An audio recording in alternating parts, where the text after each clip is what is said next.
I appreciate you taking time out of your day to join us for the Finding Your Identity webinar. So IAM in Azure is what we're going to be discussing, and also a little bit about the framework itself. To get started here, I'll jump right in. This is a little bit of a longer presentation, so I'll try to speed through to get some time for questions at the end.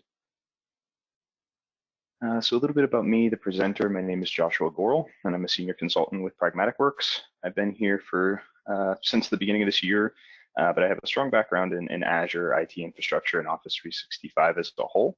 I'm excited to be here to talk with you today about identity in Azure. I'm located just south of Pittsburgh, PA. In my free time, I like exercising, being outdoors, hunting, fishing, hiking, spending time with my fiance, and of course my dog Dexter, who I always put in the presentation in the upper right. If you hear him bark, I apologize, I work from home. So we'll jump right in and get going with it. So what is IAM in Azure is what we're going to start out with, and also what is IAM in general, some of the nuances with the framework and how it's used to be effective in an environment. And then we'll break down IAM in Azure specifically with Azure Active Directory, covering a number of basic topics. Identity sync options is first and foremost. How do you get your on-prem identities synced to Azure? The mechanism to do that is through a means called Azure AD Connect, and we'll talk about what that is and how it can be used. Then we'll talk about some organizational and customer relationships with Azure AD. Next is RBAC, or role-based access control. And finally, we'll touch on some security measures that can be used with Azure Active Directory. And then at the very end of the presentation, we'll talk about an offering that Pragmatic Works has called the Azure Scaffold that incorporates everything we're going to be talking about today in a much more customized and granular detail, along with some other details, and kind of give you an overview of what that offering looks like. So to get started, we want to talk about what is IAM in Azure. And in order to do that, we want to discuss what IAM is in general a bit first. So IAM, or Identity and Access Management, is a means to identify users in a system. I have my laser pointer on. That'll be cool and helpful in a couple slides. So it really tackles 4 pillars. First and foremost, you want to secure access to your resources. You want to make sure your resources that you have deployed, be it in Azure or any sort of resource, is secure, and you know who's identifying them, where they're identifying, or who's accessing it, where they're accessing it, and what they can do once they've accessed it. Next, you want to protect not only just resources, but applications, your devices, and also your data. All of those things are important and can be handled with IAM. Third, you want to defend against malicious login attempts. And finally, you want to safeguard those credentials, or maybe not even use credentials at all. And we'll talk about options for that with Azure Active Directory here in a second. So as I've mentioned, I hinted at, most of this presentation is going to be focused around Azure Active Directory. And all of the things we're going to talk about fall under Azure Active Directory, but Azure AD comes in 4 editions: free, basic, premium P1, and premium P2. Keep in mind that not all of the things we're going to talk about today come with the free edition. Some of it will be premium features. So it's best to check the pricing page I have linked there for specific features that interest you and see what tier that category that feature falls in. The free edition is included with every Azure subscription, but you can always upgrade your subscription if needed. Azure Active Directory, as you can see here, is not only the IAM mechanism for Azure and Office 365, as you might expect, but it can be the IAM platform for a number of different applications as well, such as Google Apps for Business, Blackboard, or Salesforce.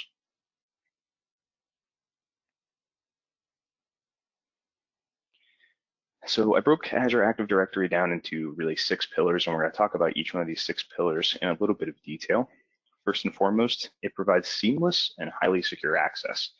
That's obviously first and foremost. It's really what we're looking for here with identity and access management. It provides a comprehensive identity protection solution as well. So instead of having a number of different identities, you can have a centralized identity, and you have mechanisms to protect that. Third, you have efficient management and compliance at scale. So things like automation, self-service for password resets for your users, et cetera, and also policy enforcement, and we'll touch on each one of those things. Fourth is customer and partner identities. So Azure B2B and B2C, how you can collaborate with customers and partners easily and securely. Next, we have identity platform for developers. So accelerating your application development experience and improving that overall experience with authentication, single sign-on, and all of the things you get with Azure Active Directory for your applications you're building. And then we have identity for IaaS. So being able to join your Azure VMs to a domain without having that physical domain controller or a physical VPN, all of those things we'll talk about in that section as well. So first and foremost is the seamless and highly secure access. So it's obviously a good place to start. It's what we're looking at with IAM. You want to be able to connect users with their apps and their data and their devices. So you're managing all of those things. And Azure Active Directory allows you to pull all of those things under one category, under one umbrella. It really allows you to centralize that identity. So you only have to manage one identity. One employee is one person, one business partner is one business partner. You don't have identities all over the place and have to manage them separately. And also with Azure Active Directory, you have the option to do passwordless authentication with things like Windows Hello or the Microsoft Authenticator app. You don't even have to worry about a password, perhaps. Maybe you unlock your device with your face or sign in to a system with your thumbprint.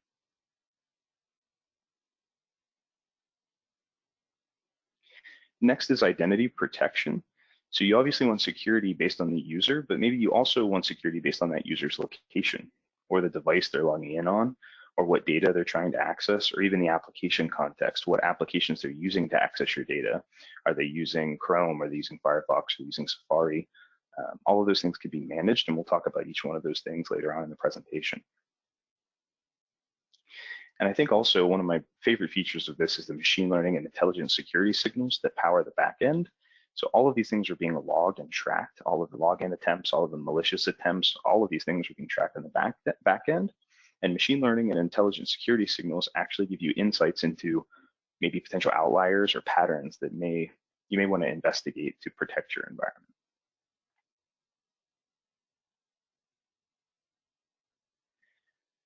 Next, we talk about management and compliance. So this section really focuses on taking the burden away from your IT staff and putting it in the hands of either an automation script or the end user themselves. So first and foremost, automating workflows for user provisioning and lifecycle management. So when a user enters your organization, you can create a workflow to do a certain set of steps based on their role. If they change roles, you can have another workflow that changes their access again and removes the things they don't need and adds the new things that they need. And when the user exits the enterprise, you can then have another workflow that terminates that user's access and cleans up the system without having to do any sort of interaction from an IT personnel standpoint. Next, we have the ability to deploy policies and monitor your access rights. We touched on that a little bit in the last slide. So you can actually have all of these things be monitored and deploy policies based on that. And we'll talk about that in detail in a couple slides with things like conditional access. And finally, self-service account management.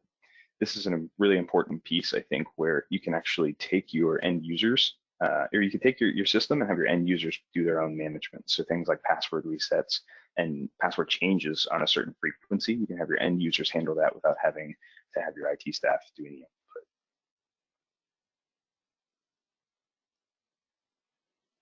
Next, we have customer and partner identity. So how do you connect and collaborate with your partners and also your customers? We do that through Azure AD B2B and B2C, and we'll talk about this in a couple slides here. And also it allows for identity provider integration. So you don't necessarily need to have your customers or your partners utilize the same platform you're on. They don't have to be on Office 365. They could be on Gmail. It could be on Google Apps for Business, whatever their third-party provider might be. There is integration abilities with this. Next, we have an identity for your developers. So the developers on the call here will like this. You can integrate your application with Azure AD itself. So it's not just the Googles and the Microsofts of the world. You actually have the ability to use Azure AD with your own custom applications that you've built for your organizations. And you can incorporate all of these advanced features we're going to talk about today right into your application with minimal effort from your developers, which is a huge value add for your applications. And finally, we have identity for IaaS, or infrastructure as a service. So you can join Azure domains to or Azure VMs to a domain without having to deploy a domain controller or use a VPN. So all of your Azure VMs, all of your Windows, Linux, whatever option you have there, identity and IaaS can be integrated with Azure AD for seamless login and role changes there. You can also migrate legacy apps from your on-premise environment to Azure Active Directory domain services very easily to incorporate things like group policy, LDAP, all of those things. It's really a click-through process. So those are the 6 overarching things about Azure Active Directory, and we're going to use those 6 pillars to talk about the rest of the more detailed options, starting with your identity sync options. So what's the best way to sync your identities that you already have on-prem to the cloud? And there's really 3 ways to do that. First is password hash synchronization, which actually synchronizes a hash of your user's on-premise AD password with Azure Active Directory. This is the only option where a hash is actually synced to the cloud. The other 2 options, it passes the authentication through to your on-prem environment, and that's going to be an important distinction for the future slides here. Next is pass-through authentication, which allows users to use the same password on-prem as in the cloud, but doesn't require that additional infrastructure of a federated environment, which we'll touch on next. Pass-through authentication, like I mentioned, Azure has no knowledge of even the hash of your password, so everything stays local and on-prem, which may be beneficial if your corporation has a security policy that requires that. And finally, we have federation. Federation can be used to configure the hybrid environment with on-prem Azure AD federation services infrastructure. So you do need some infrastructure on-prem to handle this. It provides a little bit more functionality, as we'll see in the next slide. I have a comparison, but it's also the most complex mechanism. So we really need to identify which option is best for your organization and what you're really looking to accomplish.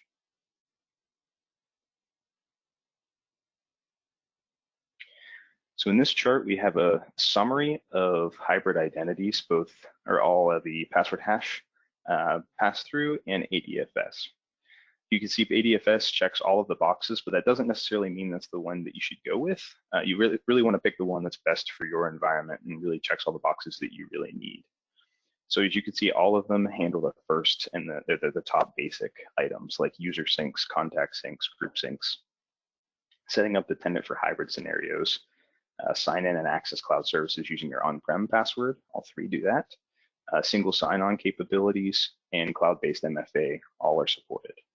Where it gets a little different is with password hash sync. That actually does include a hash of the password in Azure AD, which is why that checkbox isn't there on the next line.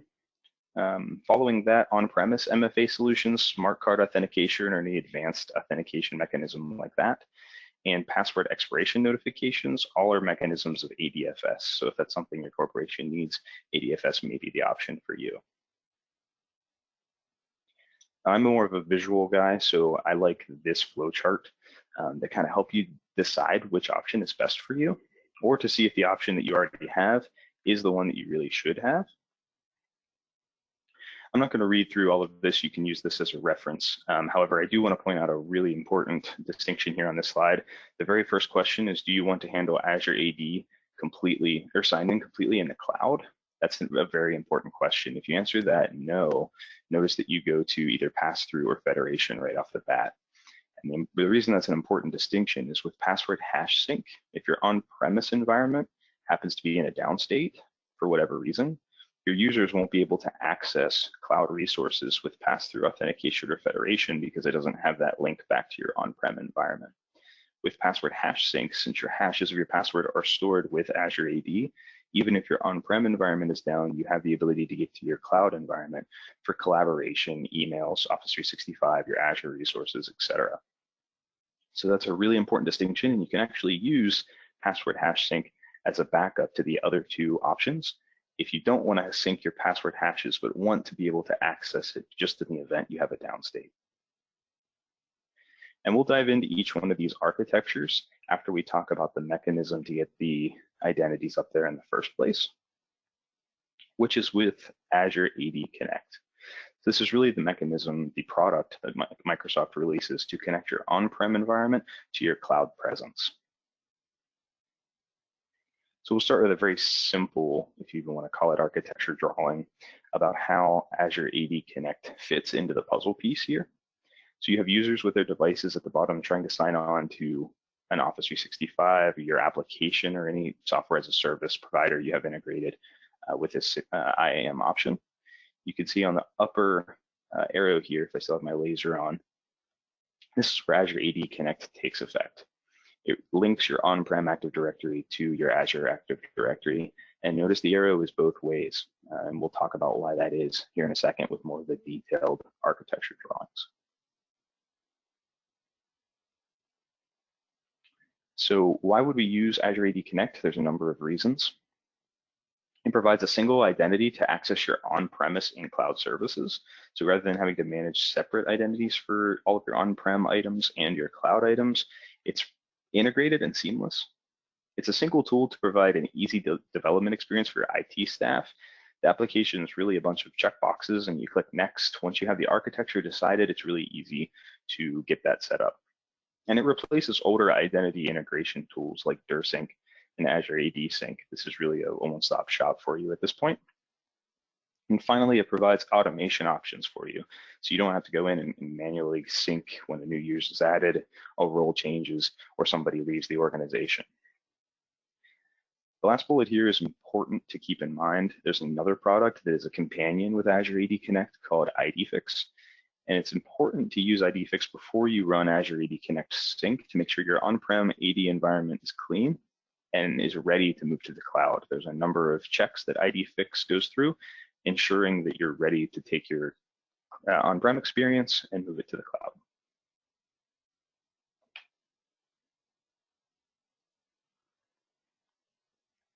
So now we're going to talk about a slightly more detailed architecture drawing of each one of the three hybrid sync options.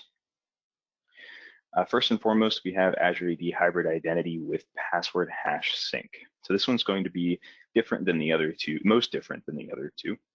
Starting from the right, you have your on-prem Active Directory, and notice that Azure AD queries that directory, and then syncs the identity with the password hashes to Azure AD. So when a user tries to sign on to Office 365, Azure, public cloud, software as a service providers you have integrated, the user sign in starts with Azure AD, and it knows both the identity and the password hash, so it can return back to the user and grant access all in the cloud without having to go back on-prem for that workflow. And that's an important distinction than the other two options. All of the authentication here happens in the cloud, which if this link between cloud and on-prem gets severed for whatever reason, you still have ability to access your cloud items. That's the benefit of this solution. However, if your security policies don't allow for cloud password hash syncs to be up in Azure AD, you have really two options to go with. The more simple option is pass-through authentication. So you can see this architecture drawing is slightly more complex, where you still have Azure AD Connect querying your on-prem Active Directory, but this time it only syncs the identities. This does not have any knowledge of the password hash. So when the user tries to sign in to Office 365, Azure, software as a service, etc., first goes to Azure AD to confirm the identity. However, it then passes that authentication through to two authentication agents, two for redundancy, but you can have more depending on the size of your organization. And then these authentication agents then query your Active Directory to check the password credentials. And if everything's good, it passes it back to the authentication agent, back to Azure AD, and then the user can sign into the product. So the main difference between this item and this item is while this authentication happens all in the cloud, this does have to cross back into on-premise for the authentication to take effect. So if this line is severed here, you may have some sign-in issues, and you can actually use this methodology as a backup, password hash sync as a backup to pass through authentication. And finally, it's very similar, but slightly different. We have federated authentication. So notice we still have Azure AD connecting to Active Directory, querying that directory, and syncing the identities to Azure AD, just identities, no password hashes. So once a user tries to sign in to Office 365 or Azure, rather than going to Azure AD and then to some agents, it's actually redirected to your federation proxy using your DMZ.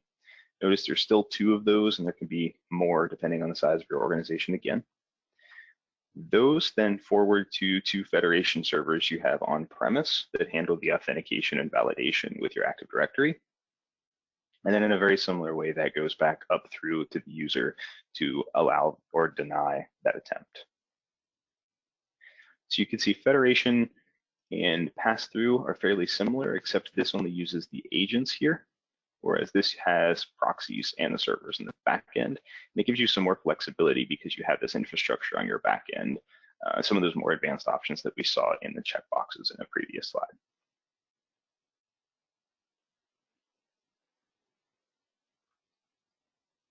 So once you have your hybrid identity mechanism decided, we then want to talk about how you can share your identities between your partners and also with clients or customers.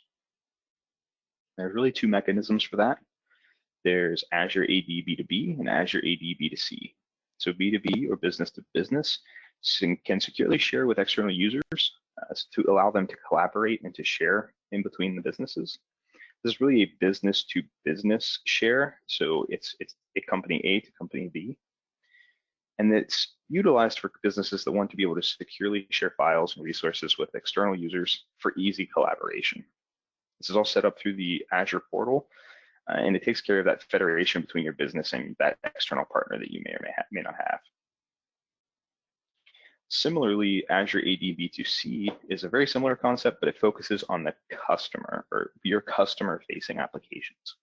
If you have custom applications built that you want to use AD to authenticate with, Azure AD B2C is the way to go. And I have an example of what that looks like to invite somebody here. So you can see you have a new guest user being added, and keep in mind that that guest user is an @gmail.com email address. And it includes a personal message as well, which I think is important.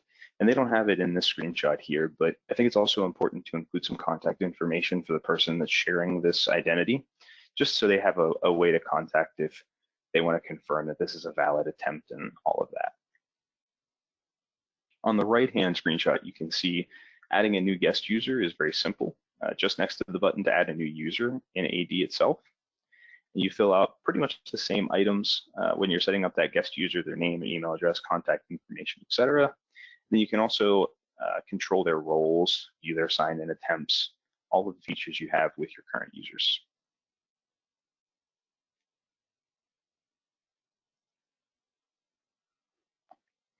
So once you have all of your users synced and you have your guest users connected, we then want to talk about RBAC, or role-based access control.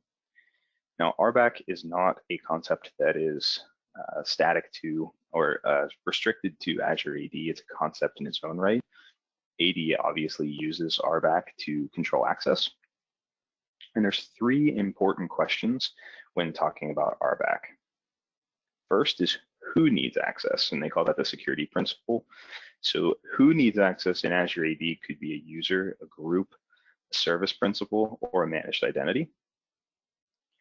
The next question you need to ask yourself is what permissions do they need? So now that you know who needs access, what do they need access, or what do they need to do with that access? That could be grouped into built-in or custom defined roles with Azure AD. And there's a bunch of built-in roles already defined for you, and we'll cover a couple of those here today. But you can also customize these roles if they give a little bit too much or a little bit too little. And finally, where do they need access, or what they call the scope? And in Azure AD, you can define the scope to a management group, a subscription, a resource group, or even a single resource, all the way down to the resource level. So you can get very, very granular with who can do what with all of your resources within Azure.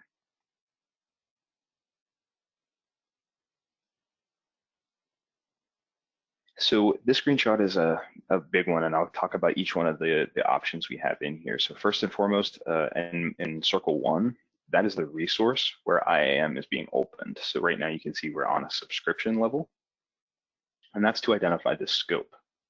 This could be a management group, it could be a resource group, could be a resource. We just pick subscription for this example. Number two, the add button, that's where you actually assign a role to a user. Number three, the check access tab, I think is a very critical tab. You can go into button 3 here and then type in a user's name or email address and audit what access they have for this subscription, for this management group, or this resource. And it's very powerful for if you're getting an audit performed, or if you just want to see if somebody changed role, you want to make sure that they have the appropriate access on a certain subscription or a certain critical resource. 4, role assignments. That's where you assign roles at the current scope. So in the scope is the subscription, you can assign roles to the subscription. And defining what those roles are is circle 5. So you can see all of the roles that exist for this subscription, create new roles, mix and match the different permissions in the role, etc. Now, Azure AD as of late has been upping the amount of roles that you see in the portal when you click on button 5 there. They've actually been integrating a lot of the roles for Azure with the roles in Office 365. So there has been a large uptick in the amount of roles you'll see in the screen. So you can see here's an example of the roles that are available here. We have things like application administrator, billing administrator for your financial staff if they want to keep track of that, Dynamics 365 administrator and Exchange administrator, like I mentioned, for Office 365 workloads. This is only half of the ones as of yesterday. Here's the other half. Help desk or password administrator for your IT staff, security administrator, or reader for your security staff. Then you can see things like Skype for Business and Teams as well, integrating Office 365 in there. So this gives you, this is what happens when you click on that circle 5, where you get that that kind of overarching view of what roles exist by default. But you can take any one of these and mix and match some of the permissions in them, or create a completely new role yourself with custom permissions to give each individual the just amount of access that they need.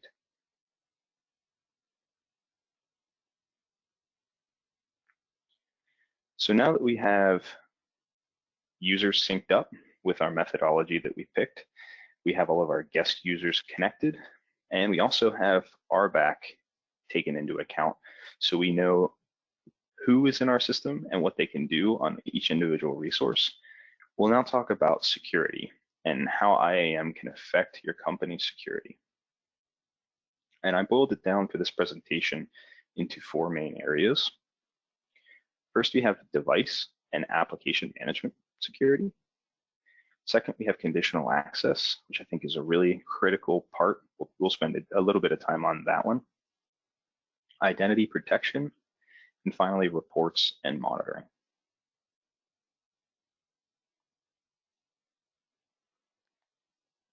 So first and foremost, we have device and application management. So Microsoft and companies in general are really trying to push for a work anywhere on any device at any time kind of mentality. And it's kind of straying from the desktop mindset to the mobile first mindset. And with that push, you need to focus on protecting your corporate assets and also protecting devices, data. All of those things need to be taken into account if you have your work staff working at all hours of the day in many different locations from many different devices, even their own personal devices. So this slide here is the foundation for something we're going to talk about in the next slide, device-based conditional access, which will be really important, and we'll talk about here in just a sec. But you can see in the screenshots here, we have a couple devices listed. You have visibility into the whether they're enabled into the OS type and OS version, if they're AD registered, and there's a number of other fields you can see here, like if they are compliant based on compliance options that you set. All of these things, and you can actually, with Intune, which is another piece of this, you can actually do things like remote wipe or remote lock the device, force them to have a certain number of characters in their password on their device, etc. And on the right-hand side, applications, you do these same things with applications. So all of your third-party applications or even your custom-built applications, you can control who has access to them, but also the settings for the applications themselves here. So now that you have your devices synced up, like I mentioned in that slide, it allows for conditional access policies, device-based conditional access policies. And there's a number of other conditional access options that you have. So conditional access is really implementing automated access control decisions for accessing your cloud applications, both Microsoft apps, third-party apps, or custom applications. So device-based, an example of that is maybe you don't want anybody accessing your application, or any application for that matter, if they're on Windows 7. Maybe you only support Windows 10. Or maybe you only support Windows 10 of a certain version. Or maybe you only support Android devices, not iOS devices, or vice versa. Or if they're signing in from a mobile device, they have to have it encrypted, or they have to have a 6-digit PIN in order to be able to access your application or your corporate data. All of these things is possible with a conditional access policy. Not only that, with conditional access, you can do things like network location. So you can say, I only want this application or this data to be accessed in my network. So maybe you can get to things like your email off the VPN, and you can get to things like your SharePoint page or home page, but a secure site, maybe you want to keep it locked down. Again, you can do things in conditional access policies with location like geographical location.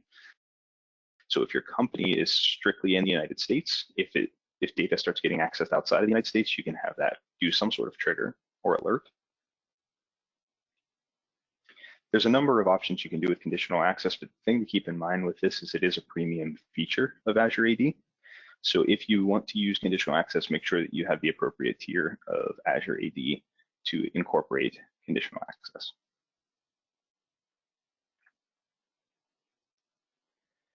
So next we have identity protection, which has 3 main categories here: detecting, investigating, and then creating policies based on those detections and investigations. So in detecting vulnerabilities, you can do custom recommendations to improve your security. So like I mentioned with that machine learning running always in the background, it's detecting anomalies and detecting items that may need further investigation. It then calculates the sign-in risk and the user level risk. So if there's multiple sign-in attempts for a certain user, that user risk goes up. And as that user risk goes up, maybe they lose access in their RBAC controls to certain things. Maybe they lose their admin privileges until they go in and reset their password. Next, we have investigating those risk options. So now that we see those things are happening, we want to send those notifications, as I mentioned. You get contextual information. So how many times did they sign in? Where did they sign in from? What type of device did they sign in from? Was that device compliant? All of those contextual bits of information will be helpful for your security or IT staff in an event of a risk. Next, we have providing workflows to track your investigations. So if you have a specific process you need to follow through an investigation process, you can build that into a workflow and potentially automate some of those processes. And finally, we provide easy access to remediation actions. So an easy way to say, hey, lock this user out and make them reset their password. Finally, all of these things can be built into policies. So risk-based conditional access policies. So you can block sign-ins or require MFA or block risky users from accessing some secure data or require your users to register for MFA within a certain time period or risk their account being locked out. All of these things can be built in with policies, so you don't have to have your IT staff implement them. You have that automated for you.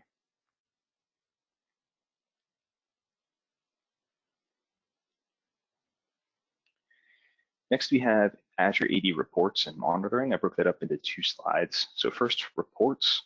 It provides a comprehensive activity view of all of your sign-in attempts. So you can determine how apps and services are utilized, when your users are logging in. That's your employees or even your customers, which will be important information if you integrate with B2C. You can detect risks affecting the health of your environment. So if you see some anomalies or some outliers, it'll notify you of these. And it actually can visualize them in a report as well. And next, you can use reports to troubleshoot issues. So you can pull these reports, notice some trends, and maybe troubleshoot some specific issue that's going on with your environment. And these reports have two main pillars. First is activity reports, and those kind of flow into security reports. So everything is being tracked in the back end with activity reports, every sign-in attempt, every sign-in success, every sign-in failure, password reset, everything you could think of, what device they're connecting from, where that location is geographically from a network perspective. All of these things are being tracked in the back end, and that gets analyzed with some machine learning into a security report. So that's where you can really see the trends and graphs and get an idea of what that environment looks like overall.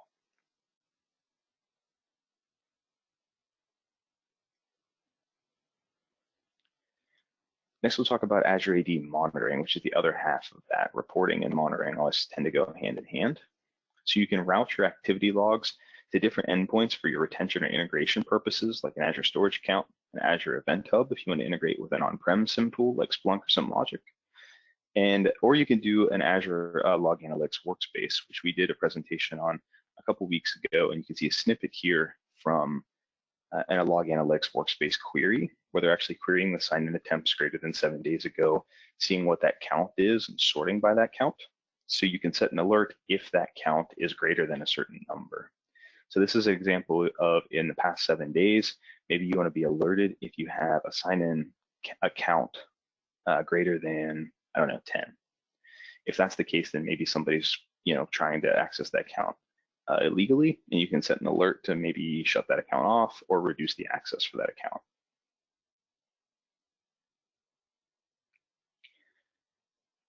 So I wanted to leave about 15 minutes for questions, and I think I got one more slide, so that should be pretty good timing.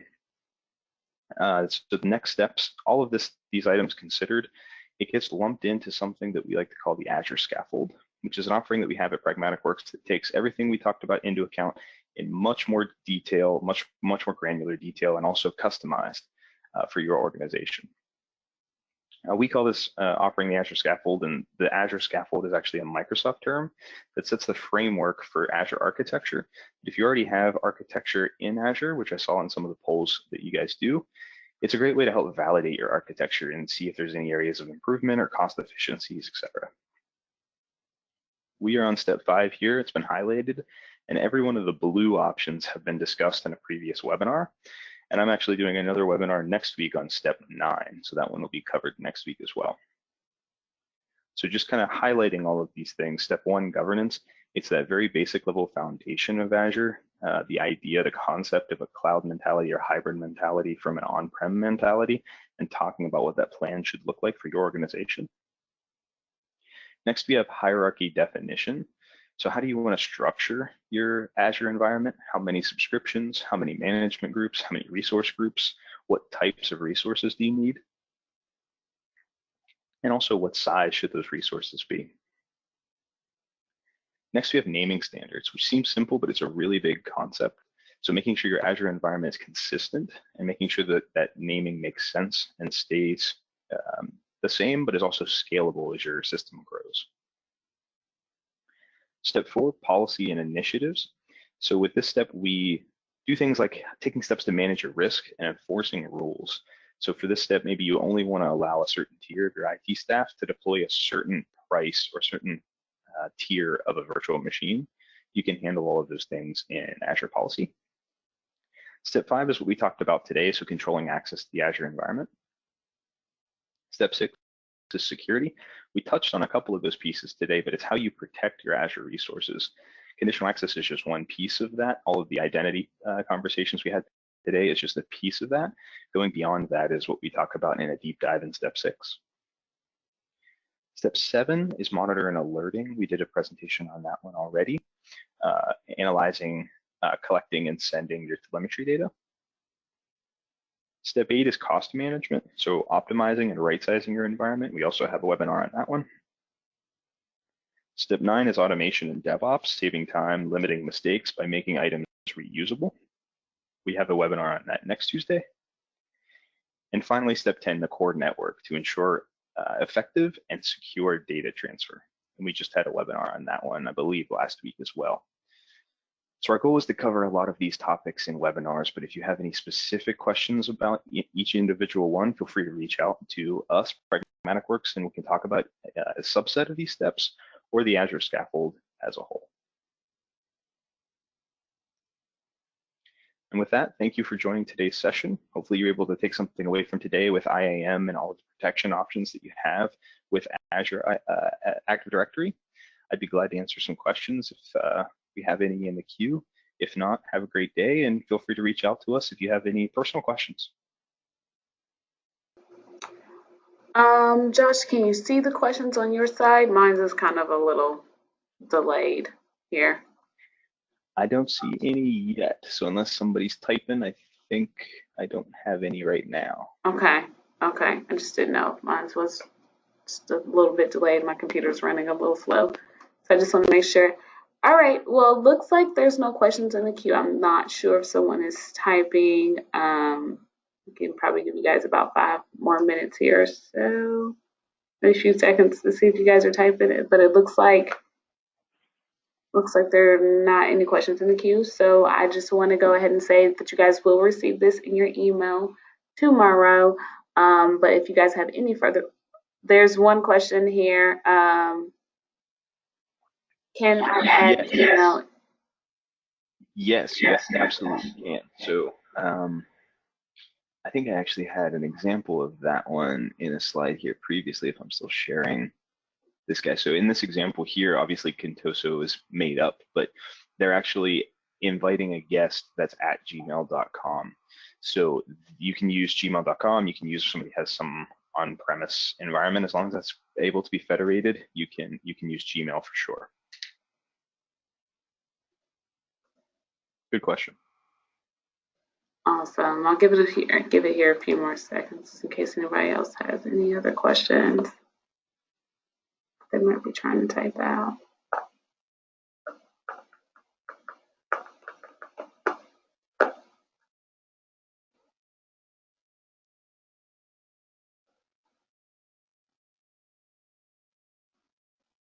All right. No one else has any more questions. I still see some people logged in, so I just wanted to make sure that you guys didn't have any questions.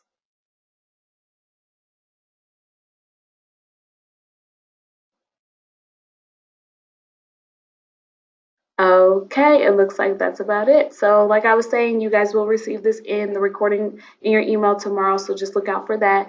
If you guys don't get it, it usually comes around like about 1 o'clock. Please feel free to email me. And if you guys have any more questions or concerns, you guys can email Josh or you guys can email myself. But we want to thank you guys so much for attending, and thank you, Josh, so much for hosting. We really appreciate it. Absolutely. Thanks so much, everyone. Have a nice day. Thank you. You too.